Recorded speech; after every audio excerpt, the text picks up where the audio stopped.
The most dangerous man isn't the one holding a weapon. It's the one you can't stop thinking about. The one you chase, knowing, somewhere deep inside, that he might ruin you. And yet you move closer. Every glance, every word, every calculated moment of silence pulling you in like gravity.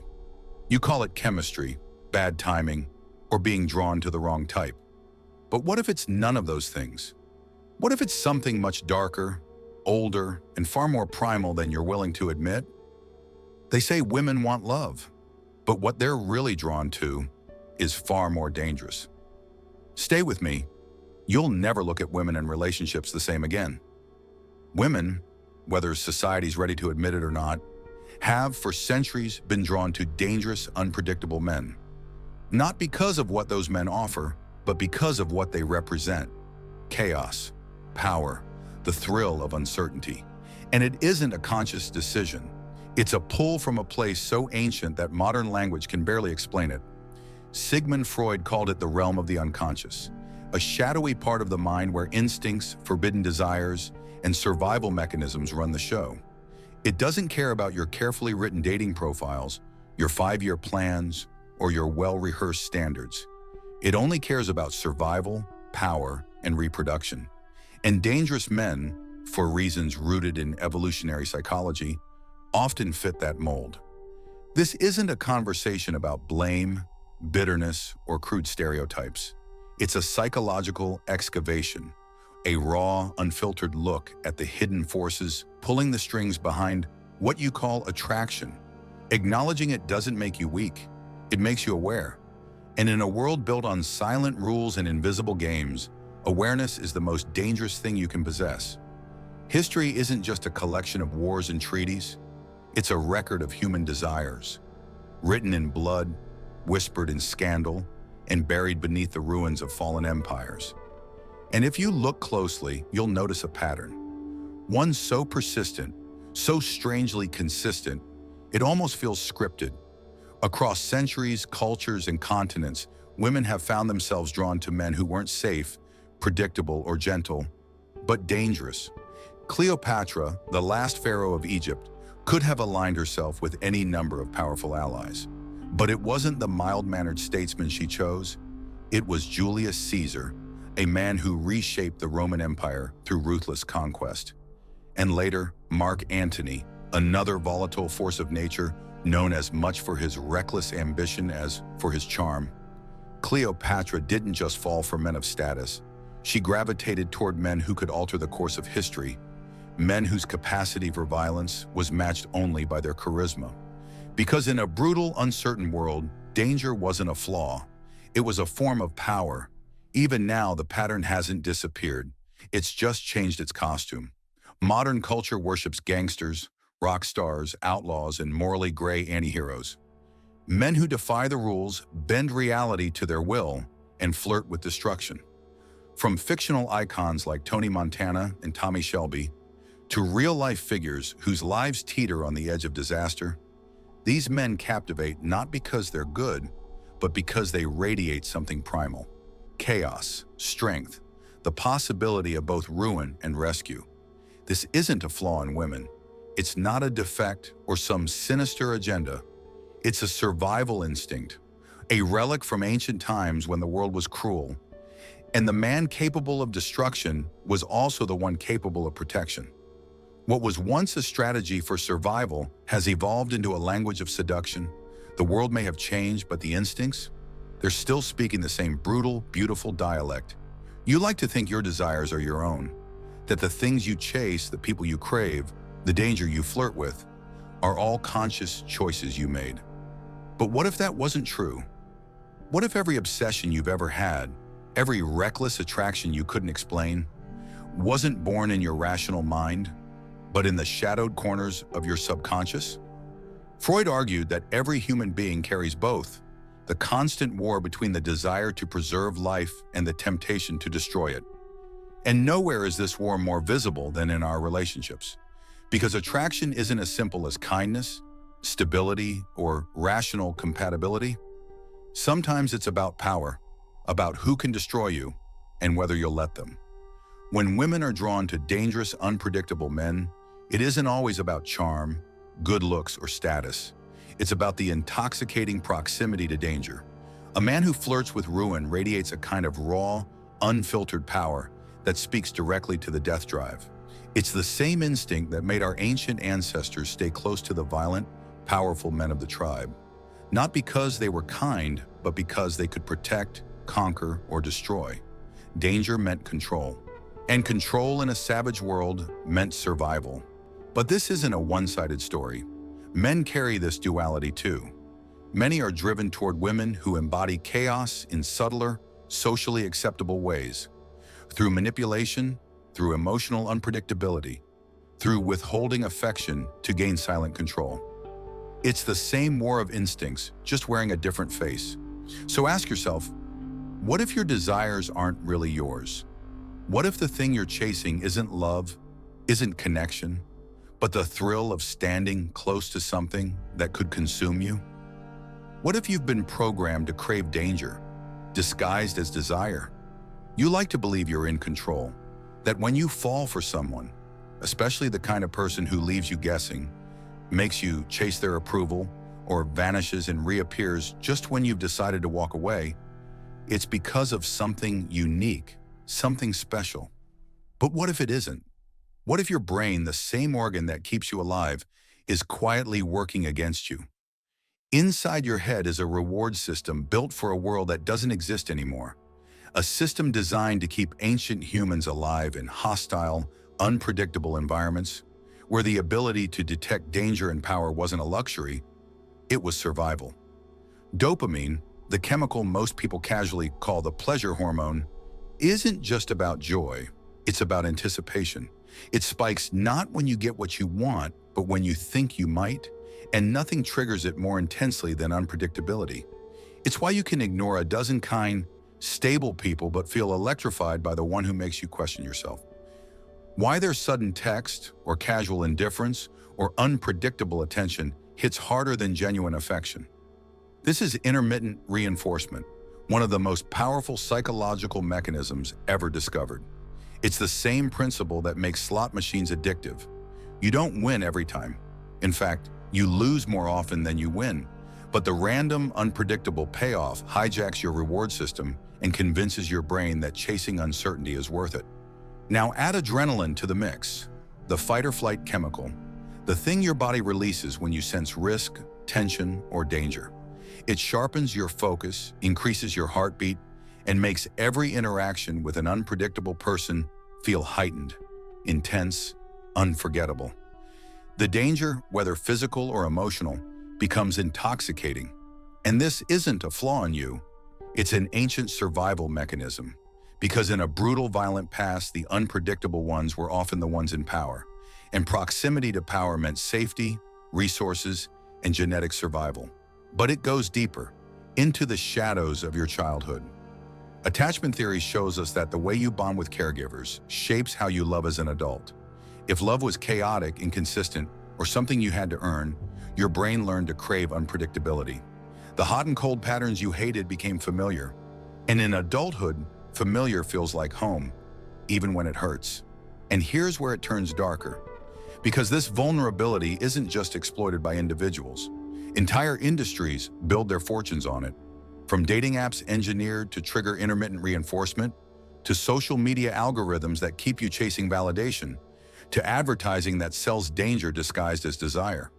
They all weaponize your ancient wiring, making you mistake unpredictability for passion and chaos for love. So if you've ever wondered why you keep gravitating toward the person who makes you feel both alive and uneasy, it's not weakness, it's biology, and it's being used against you.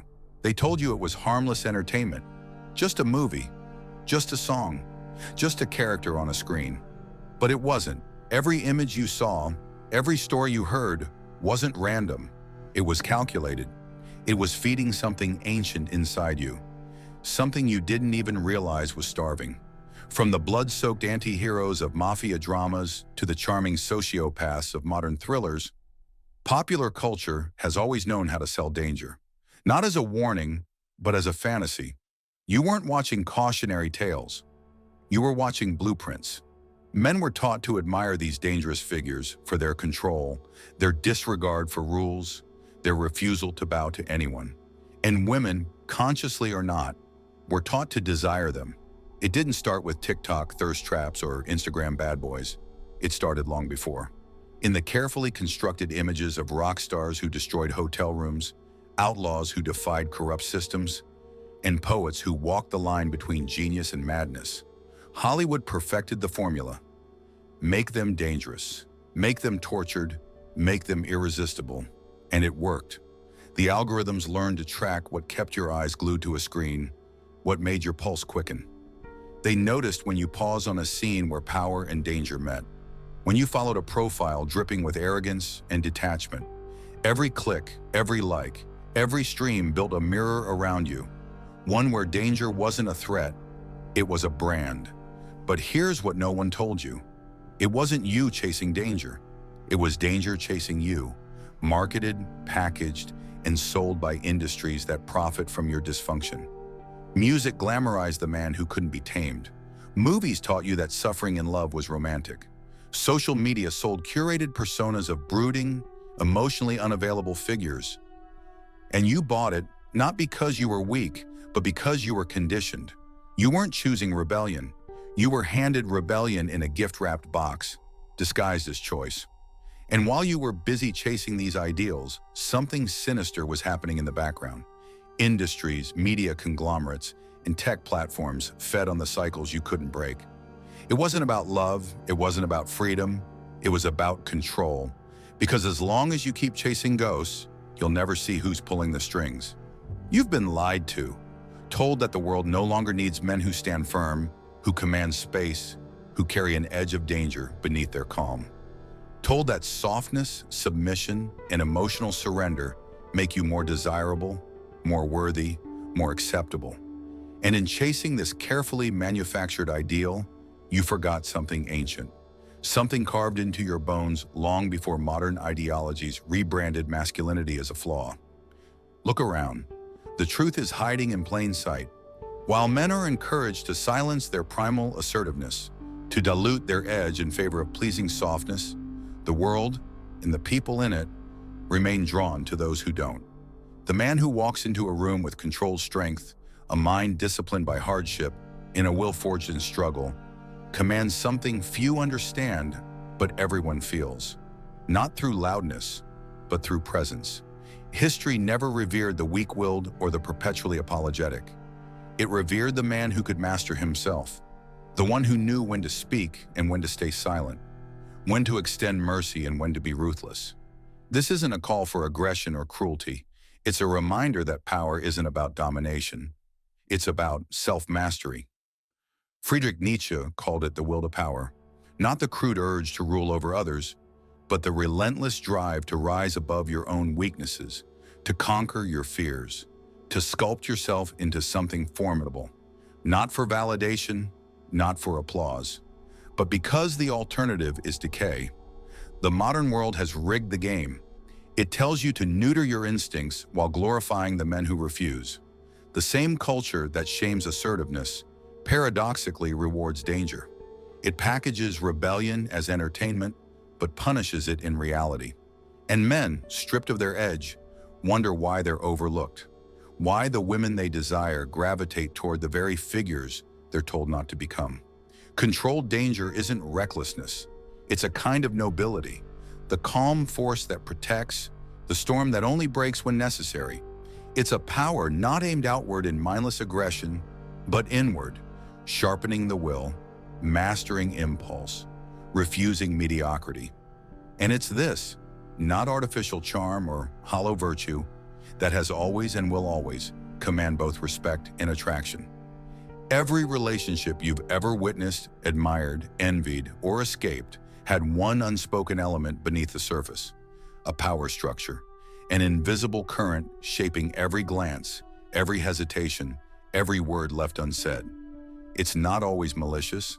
Often it's unconscious, but it's there, guiding behavior, stirring emotions, and determining who holds the upper hand. You see it in the way someone delays a text reply, leaving the other restless, wondering, chasing. You hear it in the subtle sarcasm, the backhanded compliment disguised as playfulness. You feel it in the calculated silence after an argument, the deliberate withdrawal of affection, the carefully rationed attention. These aren't random habits. They're instinctive moves in a game as old as humanity itself. Courtship rituals, jealousy games, social media signaling, they're not modern inventions. They're ancient strategies dressed in new clothing. When someone posts a cryptic caption aimed at no one and everyone, when they like the photo of a rival just visible enough to be noticed, when they casually mention someone else's interest in them, it's not a harmless gesture. It's a power play. Attraction, for all the romantic fantasies attached to it, has never been about pure compatibility. It's about tension, imbalance, the pursuit of what feels just out of reach. That unpredictability lights up the same reward centers in your brain that respond to gambling and danger. And both men and women, consciously or not, play roles in sustaining this imbalance. Men withhold commitment to maintain leverage. Women spark jealousy to reignite attention. Both test boundaries to gauge how much control they hold over the other. It's not always cruel, but it's rarely innocent. And those who claim to be above it are often the ones most deeply entangled in it. If you don't see the game, you're already losing it. Because every unexamined instinct, every unexplored desire becomes a leash someone else can tug. Nietzsche warned of this, that without understanding your nature, you're doomed to be ruled by it. Freud echoed it, insisting that only by dragging the unconscious into the light can you reclaim control. This isn't a call to reject attraction or to condemn the dance of human connection. It's a challenge to see the strings, to recognize the game, not to manipulate others, but to master yourself, to rise above the scripts you didn't write and start living by the ones you consciously choose. The first step to breaking free from these invisible power games is awareness. You have to learn to recognize the signs, the emotional baiting, the hot and cold signals designed to pull you back in when you're starting to pull away. This isn't weakness or naivety. It's the brain wired to respond to unpredictability, to chase that rush of dopamine and adrenaline. But once you can spot these tactics for what they really are, their power over you begins to fade. Intermittent reinforcement is the psychological trap behind so many toxic relationships. It's the unpredictable rewards, the occasional text, the rare compliment, the fleeting moment of genuine connection that keep you hooked even when the pattern is painful. Understanding this helps you refuse to settle for crumbs tossed your way. It's not about punishing others, but about refusing to participate in a game rigged against your well-being. You also need to see through the glamorized danger, the dangerous man packaged by media, culture, and social platforms as a symbol of excitement and rebellion. This illusion has been sold to you repeatedly, but real strength is not about chaos or emotional unavailability. Strength is awareness, the conscious choice to engage with yourself and others authentically without manipulation or hidden agendas. Healthy attraction isn't about primal triggers or power imbalances. It's about mutual respect, conscious choice, and emotional honesty. It's the kind of connection where both people feel seen and valued without fear, games, or silent battles for control. You deserve this. You deserve relationships built on presence, not on being pulled to the edge of chaos and back. Remember Nietzsche's warning. You can either become a player in this game or remain a pawn. To become a player means reclaiming your agency, not through domination or aggression, but through self-mastery and awareness. It means seeing the invisible strings, understanding the rules, and deciding which ones you'll choose to follow. This is not just about love or attraction. It's about power.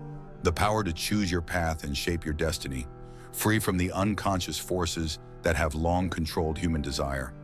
The greatest power you can ever claim isn't physical strength or charm. It's the power to see what others refuse to see, to look beyond the surface illusions, the seductive lies, and the tangled webs of unconscious desire that shape so much of your life. This clarity is uncomfortable because it forces you to confront truths society would rather keep hidden. Truths about who you really are, what drives you, and how much of your life is spent chasing shadows. But within this discomfort lies freedom. When you stop chasing illusions, the dangerous men, the toxic games, the glamorized chaos, you begin to reclaim yourself. You step out of the trance that has been cast over you by millennia of evolutionary programming and modern manipulation.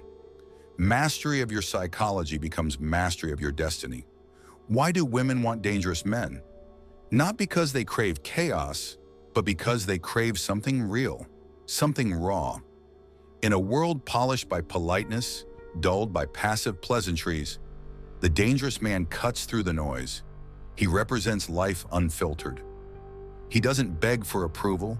He doesn't hide behind softness. He moves with intention, and that confidence feels like gravity.